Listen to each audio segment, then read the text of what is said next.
Good morning all. ഞാൻ Ramakrishnan T B, SEBI registered research അനലിസ്റ്റാണ്. ഈ ഓഡിയോ കേട്ടതിന് ശേഷം ഡിസ്ക്ലെയിമർ കൂടി വായിച്ചു നോക്കണമെന്ന് താല്പര്യപ്പെടുന്നു. ഇന്ന് നമ്മൾ എക്സ്പെക്റ്റ് ചെയ്യുന്ന ഒരു ഗ്യാപ് ഡൗൺ ഓപ്പണിംഗ് ആണ്. ഏഷ്യയിലെ എല്ലാ മാർക്കറ്റുകളും വളരെ വീക്കായിട്ടാണ് മോർണിംഗിൽ ട്രേഡ് ചെയ്യുന്നത്. ഇന്നലെ അമേരിക്കൻ യൂറോപ്യൻ മാർക്കറ്റുകളെല്ലാം നല്ല ബെറ്റർ ആയിരുന്നു. ഇന്നലെ ഏഷ്യൻ മാർക്കറ്റുകളും ബെറ്റർ ആയിരുന്നു. അമേരിക്കൻ പ്രസിഡന്റിൻ്റെ ഇന്നലത്തെ സ്റ്റേറ്റ്മെൻ്റ് ആയിരുന്നു ഇതിന് പ്രധാനപ്പെട്ട കാരണം. അദ്ദേഹം പറഞ്ഞിരുന്നത് ഇമ്മീഡിയറ്റ് ആയിട്ട് ഇറാൻ, ഇസ്രായേൽ, അമേരിക്ക വാർ അവസാനിക്കുമെന്ന തരത്തിലുള്ള സ്റ്റേറ്റ്മെൻ്റ് ആയിരുന്നു. പക്ഷേ ഇന്നലെ അദ്ദേഹം വീണ്ടും മാറ്റി പറഞ്ഞിരിക്കുകയാണ്. അദ്ദേഹം പറഞ്ഞിരിക്കുന്നത് അടുത്ത 2-3 ആഴ്ചകൾക്കുള്ളിൽ ഇറാനെതിരെ വലിയ രീതിയിലുള്ള ആക്രമണം നടത്തുന്നതാണ് വീണ്ടും അദ്ദേഹം പറഞ്ഞിരിക്കുന്നത്. ഒപ്പം അദ്ദേഹം പറഞ്ഞിട്ടുണ്ട് വാർ എപ്പോൾ വേണമെങ്കിലും ഒത്തുതീർന്നേക്കാം എന്നുള്ളത്. തീർച്ചയായിട്ടും ഇത്തരത്തിലുള്ള ന്യൂസ് ഫ്ലോസ് തന്നെയാണ് ഗ്ലോബൽ മാർക്കറ്റുകളിൽ വലിയ രീതിയിലുള്ള വൊളാറ്റിലിറ്റി ഒക്കെ ഉണ്ടാക്കിക്കൊണ്ടിരിക്കുന്നത്. ഇന്നലെ അമേരിക്കയിലെ എല്ലാ ഇൻഡെക്സുകളും ബെറ്റർ ആയിരുന്നു. ടെക്നോളജി സ്റ്റോക്കുകൾ, മൈക്രോസോഫ്റ്റ് ഒഴികെയുള്ള എല്ലാ സ്റ്റോക്കുകളും ബെറ്റർ ആയിരുന്നു. അതേസമയം ആഫ്റ്റർ അവേഴ്സിൽ 2 മുതൽ 6% വരെ താഴെയാണ് എല്ലാ സ്റ്റോക്കുകളും ട്രേഡ് ചെയ്യുന്നത്. ഇതിന് പ്രധാനപ്പെട്ട കാരണം ഈ ക്രൈസിസ് ഇമ്മീഡിയറ്റ് ആയിട്ടൊന്നും തന്നെ സെറ്റിൽ ആവില്ല എന്നുള്ളൊരു എക്സ്പെക്ടേഷനിലാണ് ഇത്തരത്തിലൊരു വൊളാറ്റിലിറ്റി ഗ്ലോബൽ മാർക്കറ്റുകളിൽ ഉണ്ടാവുന്നത്. തീർച്ചയായിട്ടും അതിൻ്റെ ഒരു ഇമ്പാക്റ്റ് തന്നെയാണ് ഇന്ന് മോർണിംഗിൽ ഏഷ്യൻ മാർക്കറ്റിലുള്ളത്. നമ്മളെ സംബന്ധിച്ച് 2 ഫാക്ടേഴ്സാണ് നമ്മുടെ എക്കണോമിനെ വലിയ രീതിയിൽ ഇമ്പാക്റ്റ് ചെയ്യുന്നത്. ഒന്ന്, ക്രൂഡ് ഓയിലിൻ്റെ പ്രൈസ് മുന്നേറിക്കൊണ്ടിരിക്കുന്നു. അതോടൊപ്പം തന്നെ ഇന്ത്യൻ റുപ്പി താഴെ വന്നുകൊണ്ടിരിക്കുന്നു. US ഡോളറിന് എഗൻസ്റ്റ് ആയിട്ട് ഗവൺമെൻറ് പലതരത്തിലുള്ള മെഷേഴ്സ് ഒക്കെ എടുക്കുന്നുണ്ട് റുപ്പിയുടെ ഫാൾ അറസ്റ്റ് ചെയ്യാനായിട്ട്. ഇപ്പോൾ ഗോൾഡ്, സിൽവർ, പ്ലാറ്റിനം ഇമ്പോർട്ടിലൊക്കെ റെസിഷൻ കൊണ്ടുവന്നിരിക്കുകയാണ്. തീർച്ചയായിട്ടും ഇത്തരത്തിലുള്ള മെഷേഴ്സൊക്കെ കൊണ്ടുവരുന്നുണ്ടെങ്കിൽ പോലും ഒരുപക്ഷെ റുപ്പിയുടെ ഫാള് കണ്ടിന്യൂ ചെയ്യാനുള്ള സാധ്യതകളാണ് കാണുന്നത്. അങ്ങനെ റുപ്പിയുടെ ഫാള് കണ്ടിന്യൂ ചെയ്യാണ് ഇന്ത്യൻ എക്കണോമിനെ സംബന്ധിച്ച് വളരെ നെഗറ്റീവാണ്.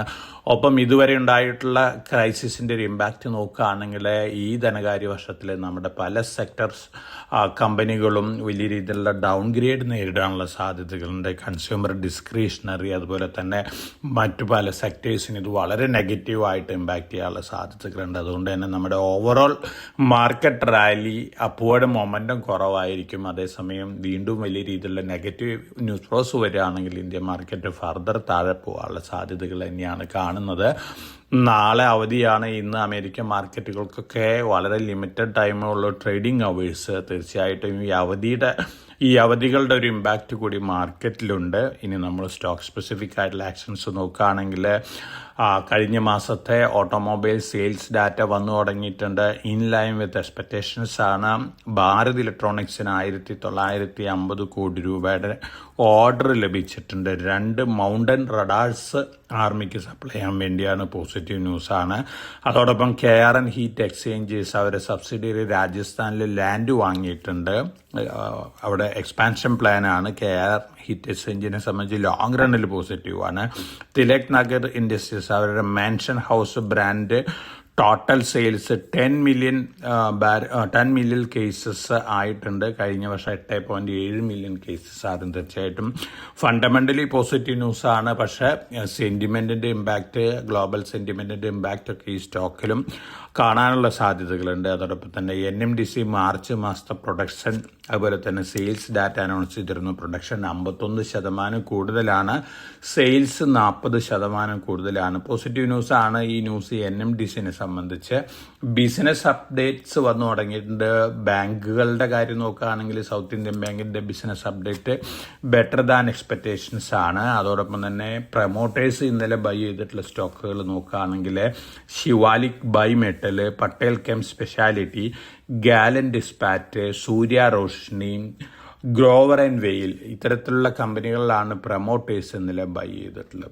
അപ്പോൾ തീർച്ചയായിട്ടും നമ്മളൊരു ബാഡ് സെൻറ്റിമെൻ്റ് അല്ലെങ്കിൽ വീക്ക് സെൻറ്റിമെൻ്റ് ആണ് ഇന്നും എക്സ്പെക്റ്റ് ചെയ്യുന്നത്. യുദ്ധം നീണ്ടു പോവുകയാണെങ്കിൽ തീർച്ചയായിട്ടും ഏറ്റവും കൂടുതൽ നെഗറ്റീവ് ഇമ്പാക്റ്റ് ഉണ്ടാവാൻ പോകുന്നത് ഇന്ത്യക്കാണ്. അതോടൊപ്പം തന്നെ ഗ്ലോബലി എല്ലാ രാജ്യങ്ങളെ സംബന്ധിച്ചും ഇത് നെഗറ്റീവ് തന്നെയാണ്. അമേരിക്കനെ സംബന്ധിച്ചൊക്കെ ഇത് നെഗറ്റീവ് തന്നെയാണ്. അതോടൊപ്പം ഇറാൻ പ്രസിഡന്റ് ഒരു ലെറ്റർ അമേരിക്കൻ സിറ്റിസൺസിനായിട്ട് അദ്ദേഹം അയച്ചിട്ടുണ്ട്. ഈ ലെറ്റർ സൂചിപ്പിക്കുന്നത് ഇറാൻ ഇമ്മീഡിയറ്റ് ആയിട്ടൊന്നും തന്നെ ഈ വാറിൽ നിന്ന് പിൻവാങ്ങാനായിട്ട് സാധ്യതയില്ല എന്നുള്ള കാര്യമാണ്. അതേസമയം ഇറാനും ഇസ്രായേലും തമ്മിലുള്ള ആക്രമണം വളരെ ശക്തിപ്പെട്ടിരിക്കുകയാണ്. ഇറാൻ്റെ മേലും വലിയ രീതിയിലുള്ള ആക്രമണമൊക്കെ നടക്കുന്നുണ്ട്. അതേസമയം ഇറാനിൽ നിന്ന് മിസൈലുകളും ഡ്രോണുകളും മിഡിൽ ഈസ്റ്റ് രാജ്യങ്ങളിലേക്കും അതുപോലെ തന്നെ ഇസ്രായേലിലേക്കൊക്കെ വീണ്ടും അയച്ചുകൊണ്ടിരിക്കുന്നത്. അപ്പോൾ തീർച്ചയായിട്ടും ക്രൈസിസിൻ്റെ ഇമ്പാക്റ്റ് തന്നെയാണ് ഗ്ലോബലി മാർക്കറ്റുകൾ ഇമ്പാക്റ്റ് ചെയ്യാൻ പോകുന്നത്. ഇന്നലെ കമോഡിറ്റി മാർക്കറ്റിലെ കാര്യം നോക്കുകയാണെങ്കിൽ ഗോൾഡ് നല്ല രീതിയിലൊക്കെ മുന്നേറിയിരുന്നു. $4,801.3 പെർ ഔൺസ് വരെ ഉയർന്നിരുന്നു. പക്ഷെ വീണ്ടും ഈ വാർ ന്യൂസിൽ താഴെ വന്നിരിക്കുകയാണ്. ഇന്ന് മോർണിംഗിൽ $4,680 പെർ ഔൺസിനാണ് ട്രേഡ് ചെയ്യുന്നത്. സിൽവറും അത്തരത്തിലുള്ളൊരു വൊളാറ്റിലിറ്റിയൊക്കെ കാണിച്ചിരുന്നു. 76.6 പെർ ഔൺസ് വരെ ഉയർന്നിരുന്നു. പക്ഷെ ഇന്ന് മോർണിംഗിൽ ട്രേഡ് ചെയ്യുന്നത് $71.9 പെർ ഔൺസ് ആണ്. അതേസമയം അലുമിനിയം വീണ്ടും മുന്നേറാണ്. മിഡിൽ ഈസ്റ്റിൽ നിന്നാണ് ഏറ്റവും കൂടുതൽ അലുമിനിയം അമേരിക്ക, യൂറോപ്യൻ കൺട്രികളിലേക്കൊക്കെ എക്സ്പോർട്ട് ചെയ്യുന്നത്. ഈ അലുമിനിയത്തിൻ്റെ എക്സ്പോർട്ട്സൊക്കെ നിലച്ചിരിക്കുകയാണ്. അതിൻ്റെ ഒരു ഇമ്പാക്റ്റിൽ അലുമിനിയം പ്രൈസസ് ഇന്ന് ഗ്ലോബൽ മാർക്കറ്റുകളിൽ ബെറ്റർ ആണ്.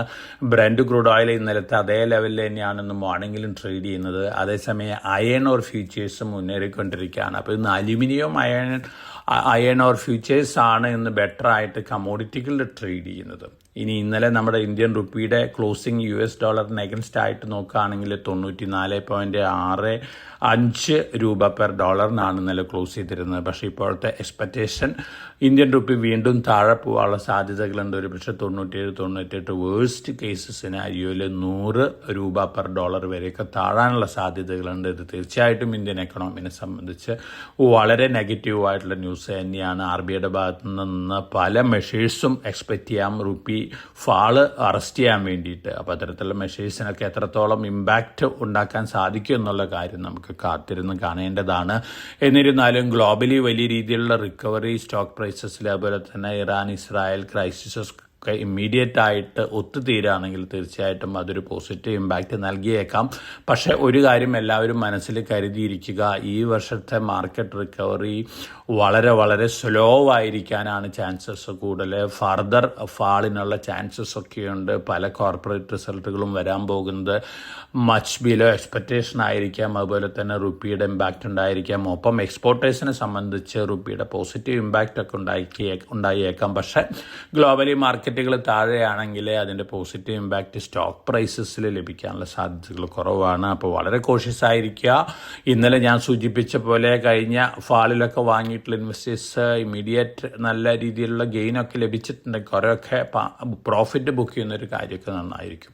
അപ്പോൾ എല്ലാവർക്കും നല്ലൊരു ട്രേഡിൻ്റെ ആശംസിച്ചുകൊണ്ട് അതോടൊപ്പം തന്നെ ഹോളിഡേ വീക്കെൻഡ് ആശംസിച്ചുകൊണ്ട് ഞാൻ ഇന്നത്തെ പ്രീ മാർക്കറ്റ് കമൻട്രിയോട് അവസാനിപ്പിക്കുകയാണ്. Thank you.